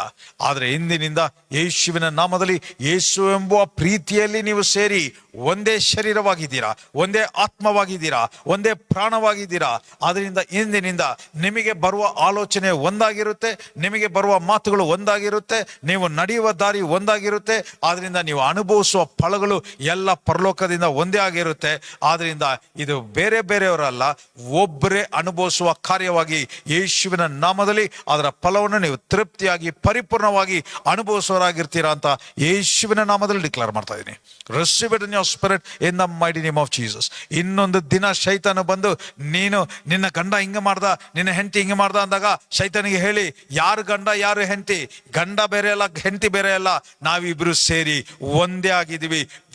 ಪ್ರೀತಿ ಎಂಬುವ ದೇವರಲ್ಲಿ, ಪ್ರೀತಿ ಎಂಬುವ ಯೇಸುವಲ್ಲಿ ನಾವು ಬೇರೆಯವರು ಇರೋದ್ರಿಂದ ಸೈತಾನೆ ನೀನು ನಮ್ಮನ್ನು ಬಿಟ್ಟು ಹೋಗು ಅಂತ ಡಿಕ್ಲೇರ್ ಮಾಡಿ ಯೇಸುವಿನ ನಾಮದಲ್ಲಿ ಇವತ್ತಿನ ಒಂದು ಸಮರಿ ಒಂದು ಲೈನಲ್ಲಿ ಹೇಳಬೇಕು ಅಂತ ಹೇಳಿದ್ರೆ, ನೀವು ಇಬ್ಬರಲ್ಲ, ನೀವು ಒಬ್ಬರೇ, ಒಂದೇ ಆತ್ಮ, ಒಂದೇ ಪ್ರಾಣ, ಒಂದೇ ಶರೀರ, ಒಂದೇ ಆಲೋಚನೆ, ಒಂದೇ ಕ್ರಿಯೆ, ಒಂದೇ ಭಾವನೆ ಅಂತ ಯೇಸುವಿನ ನಾಮದಲ್ಲಿ ನಿಮ್ಮನ್ನು ಆಶೀರ್ವದಿಸ್ತಾ ಇದ್ದೀನಿ. ಈಗ ನೀವು ಒಂದೇ ಆಗಿರೋದ್ರಿಂದ ಇಂದಿನಿಂದ ನಿಮ್ಮ ಸಂಬಂಧವನ್ನು ಕೆಡಿಸಕ್ಕೆ ಸಾಧ್ಯವಿಲ್ಲ. ನಿಮ್ಮ ಸಂಬಂಧವನ್ನು ಕೆಡಿಸಕ್ಕೆ ಸಾಧ್ಯವಾಗಲಿಲ್ಲ ಅಂದ್ರೆ ಸಮಾಧಾನ ಕೆಡಕ್ಕೆ ಸಾಧ್ಯವಿಲ್ಲ. ಸಮಾಧಾನ ಕೆಡಕ್ಕೆ ಸಾಧ್ಯವಿಲ್ಲ ಅಂದ್ರೆ ಕಾಯಿಲೆ ಬರಕ್ಕೆ ಸಾಧ್ಯ ಇಲ್ಲ, ನಷ್ಟ ಬರಕ್ಕೆ ಸಾಧ್ಯವಿಲ್ಲ. ಯಾವುದೇ ಶೈತಾನ ಕ್ರಿಯೆಗಳು ನಿಮ್ಮ ಕುಟುಂಬದಲ್ಲಿ ನಡೆಯೋದಿಲ್ಲ ಅಂತ ಯೇಸುವಿನ ನಾಮದಲ್ಲಿ ಡಿಕ್ಲೇರ್ ಮಾಡ್ತಾ ಇದ್ದೀನಿ. ಇವತ್ತು ದೇವರು ವಾಗ್ದಾನ ಮಾಡ್ತಾ ಇದ್ದಾರೆ ಪ್ರಾಫಿಟಿಕ್ ಆಗಿ, ನಿಮ್ಮ ಕುಟುಂಬದಲ್ಲಿ ನಿಮ್ಮ ಗಂಡ ಹೆಂಡತಿ ಸಂಬಂಧ ಇನ್ನು ಮುಂದೆ ಬಲವಾಗಿರುತ್ತೆ. ನೀವು ಐಕ್ಯತೆಯಲ್ಲೇ ಇರ್ತೀರಾ, ಅನ್ಯೋನ್ಯತೆಯಲ್ಲೇ ಇರ್ತೀರಾ. ಪ್ರೀತಿ ಎಂಬುವ ದೇವರಲ್ಲಿ ಬೇರೂರಿರೋದ್ರಿಂದ ಅದರ ಫಲವನ್ನೇ ನೀವು ಅನುಭವಿಸೋರಾಗಿರ್ತೀರಾ. ಆದ್ರಿಂದ ಇಂದಿನಿಂದ ನಿಮ್ಮ ಕುಟುಂಬದಲ್ಲಿ ಬರೀ ಕುತೂಹಲ, ಕೊಂಡಾಟ, ಸಮಾಧಾನ, ಸಂತೋಷ, ಶಾಂತಿ, ಪ್ರೀತಿ, ಆರೋಗ್ಯ, ಐಶ್ವರ್ಯ, ಸಮೃದ್ಧಿ, ನಿಮ್ಮ ಮಕ್ಕಳ ಸಮಾಧಾನ ಬಹಳ ದೊಡ್ಡದಾಗಿರುತ್ತೆ ಅಂತ ಯೇಸುವಿನ ನಾಮದಲ್ಲಿ ಪ್ರಾಫಿಟಿಕ್ ಆಗಿ ಡಿಕ್ಲೇರ್ ಮಾಡ್ತಾ ಇದ್ದೀನಿ. Receive it in the mighty name of Jesus. Be touched, be blessed, be drenched in God's glory. In Jesus' precious name I pray. Amen, amen, amen. Blessings to you all. God bless you all, dear brothers and sisters. God bless you. ನಾಳೆ ಇದರ next level ಆದ dimension ಅನ್ನ ವಿವರಿಸ್ತೀನಿ. ಇವತ್ತು ನನಗೆ minimum 1 ರಿಂದ 2 hour ಇದ್ರೇನೆ flow ಬರೋದು. So ನಾಳೆ ಆತ್ಮದಲ್ಲಿ ಯಾವ ರೀತಿ ಡಿಸೈನ್ ಇತ್ತು, ಆ ಡಿಸೈನ್ ಯಾವ ರೀತಿ ಭೂಮಿಯಲ್ಲಿ ಪ್ರಕಟಿಸಿದೆ ಅನ್ನೋದನ್ನ ಸ್ಕ್ರಿಪ್ಚರ್ ಮೂಲಕ ನಾವು ಧ್ಯಾನ ಮಾಡೋಣ. ನಾವು ಅದರಿಂದ ಸಂಡೇ ಮಾರ್ನಿಂಗ್ 10 ಗಂಟೆಗೆ ಇಲ್ಲಿರೋರು, ಸುತ್ತಮುತ್ತ ಇರೋರು ನೀವು ಅಬ್ಬಿಗೆರೆ ಚರ್ಚ್ಗೆ ಇಲ್ಲಿಗೆ ಬರ್ಬೋದು. ಆನ್ಲೈನಲ್ಲಿ ನೋಡ್ಬೋದು, ಯೂಟ್ಯೂಬಲ್ಲಿ ನೋಡ್ಬೋದು, ಗೂಗಲ್ ಮೀಟಲ್ಲಿ ಕನೆಕ್ಟ್ ಆಗಿ. ಆದರೆ ಮಿಸ್ ಮಾಡದೆ ನೋಡಿ. ದ ನೆಕ್ಸ್ಟ್ ಲೆವೆಲ್ ಆಫ್ ಈಗ ಪ್ರಾಫಿಟಿಗೆ ಹೇಳ್ತಾ ಇದ್ದೀನಿ ನೋಡಿ. ಗಂಡ ಹೆಂಡತಿ ಮಕ್ಕಳು ಫ್ಯಾಮಿಲಿಯಲ್ಲಿ ಆ ರಿಲೇಶನ್ಶಿಪ್ ಎಷ್ಟು ಕುತೂಹಲದಿಂದ ಇದೆಯೋ, ಸಮಾಧಾನದಿಂದ ಇದೆಯೋ, ಅದು ಆ ರಿಲೇಶನ್ಶಿಪ್ ಎಷ್ಟು ಆಶೀರ್ವಾದವಾಗಿದೆಯೋ ಅದರ ಮೇಲೆ ಇದೆ ನೀವು ಅನುಭವಿಸುವ ಆರೋಗ್ಯ, ಐಶ್ವರ್ಯ, ಸಮೃದ್ಧಿ, ಹೆಚ್ಚಳ, ಎಕ್ಸ್ಪ್ಯಾನ್ಷನ್, ಅಬಂಡೆನ್ಸ್, ಇದೆಲ್ಲ ಅದರಲ್ಲಿದೆ. ಸೊ ಅದರಿಂದ ಇದು ದೇವರ ವಾಕ್ಯದ ಮೂಲಕ ಆ ರೆಲಮಲ್ಲಿ ಯಾವ ರೀತಿ ಅದನ್ನು ಡಿಸೈನ್ ಮಾಡಿದ್ದಾರೆ, ಅದನ್ನ ಇವತ್ತು ಆ ರಿಫ್ಲೆಕ್ಷನ್ ಅಲ್ಲೇ ಅದರ ಪ್ರಕಾರನೇ ನನ್ನ ಮ್ಯಾರೇಜ್, ನನ್ನ ಕುಟುಂಬ, ನನ್ನ ಹೆಂಡತಿ, ನನ್ನ ಮಕ್ಕಳು ಅದರಂತೆ ಇದ್ದಾರಾ ಅನ್ನೋದನ್ನ ಸ್ವಲ್ಪ ಹೋಲಿಕೆಯಲ್ಲಿ ಇಲ್ಲ ಅಂದ್ರೆ ಅದನ್ನ ಕರೆಕ್ಷನ್ ಮಾಡಿ ಅದಕ್ಕೆ ಆ ವಾಕ್ಯಕ್ಕೆ ಅಲೈನ್ ಆದ್ರೆ ಸಾಕು, ಪರಲೋಕವನ್ನೇ ಭೂಮಿಯಲ್ಲಿ ಅನುಭವಿಸೋರಾಗಿರ್ತೀರ. ಪರಲೋಕದ ಫಲಗಳನ್ನ ಇಲ್ಲಿ ಅನುಭವಿಸಿ. ಇನ್ನೊಂದು ಸತ್ಯ ಏನಂತ ಹೇಳಿದ್ರೆ, ಇವತ್ತು ಮದುವೆ ಅನ್ನುವುದು ಒಂದು ಮಾಡೆಲ್, ಒಂದು ಸ್ಯಾಂಪಲ್. ನಿಜವಾದ ಮದುವೆ ಮುಂದಿನ ಜೀವಿತದಲ್ಲಿ ಕ್ರಿಸ್ತನು ಬಂದು, ಕ್ರಿಸ್ತನೇ he is the bridegroom and we are the bride. ಕ್ರಿಸ್ತನೇ ಮದುಮಗ, ಸಭೆ ಮದುಮಗಳು. ಅದನ್ನ ನಿಜವಾದ ಒಂದು ಮದುವೆ, ಅದರ ರಿಫ್ಲೆಕ್ಷನ್ನೇ ನಾವು ಜೀವಿಸ್ತಾ ಇರೋದು. ಇದನ್ನ ಬಿಡಿಸಿ ವಿವರಿಸುವಾಗ ನಿಮ್ಗೆ ಅರ್ಥ ಆಗುತ್ತೆ ನಾಳೆ ಯಾವ ರೀತಿ ಆ ಕ್ರಿಸ್ತನ ಸಭೆ ಇರುವ ಅನ್ಯೋನ್ಯತೆ, ಐಕ್ಯತೆ, ಅಲ್ಲಿ ನಡೆಯುವ ಕಾರ್ಯಗಳು ನನ್ನಲ್ಲಿ ಪ್ರಕಟವಾಗ್ತಾ ಇದೆಯಾ, ನನ್ನ ಕುಟುಂಬದಲ್ಲಿ ಪ್ರಕಟವಾಗ್ತಾ ಇದೆಯಾ ಅನ್ನುವ ಆ ಕಾರ್ಯವನ್ನು ತಿಳಿದು ಆ ಸತ್ಯದ ಆತ್ಮ ನಿಮ್ಮನ್ನು ನಡೆಸುವಾಗ ನಿಮ್ಮ ಕುಟುಂಬದಲ್ಲಿ ಇನ್ನೊಂದು ದಿನ ಸಮಾಧಾನ ಕೆಡುವಂಥ ಕಾರ್ಯ ನಡೆಯುವುದಿಲ್ಲ.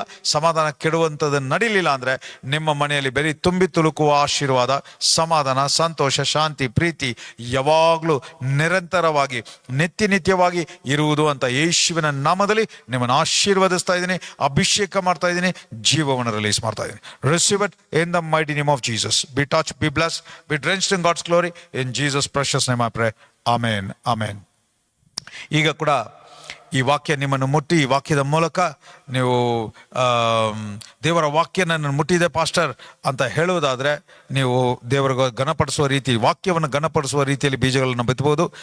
ಡಿಸ್ಪ್ಲೇಯಲ್ಲಿ ಬರ್ತಾ ಇರುತ್ತೆ. ಅದೇ ರೀತಿ ಈ ಲಿಂಕ್ನ ಬೇರೆಯವ್ರ ಜೊತೆ ಶೇರ್ ಮಾಡಿ ಪರ್ಟಿಕ್ಯುಲರ್ ಆಗಿ ಯಾರು ರಿಲೇಷನ್ಶಿಪ್ ತೊಂದರೆಗಳಲ್ಲಿ ಇದ್ದಾರೋ ಅವರಿಗೆ ಶೇರ್ ಮಾಡಿ.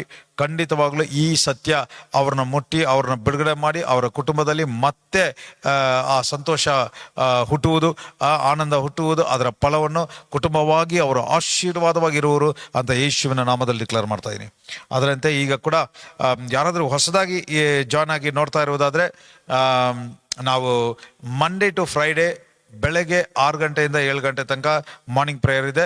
ನೀವು ಅದಕ್ಕೆ ಜಾಯ್ನ್ ಆಗಬೇಕು ಅಂತ ಬಯಸೋದಾದರೆ ಅಲ್ಲಿ ಡಿಸ್ಪ್ಲೇಯಲ್ಲಿ ಒಂದು ನಂಬರ್ ಬರ್ತಾ ಇರುತ್ತೆ.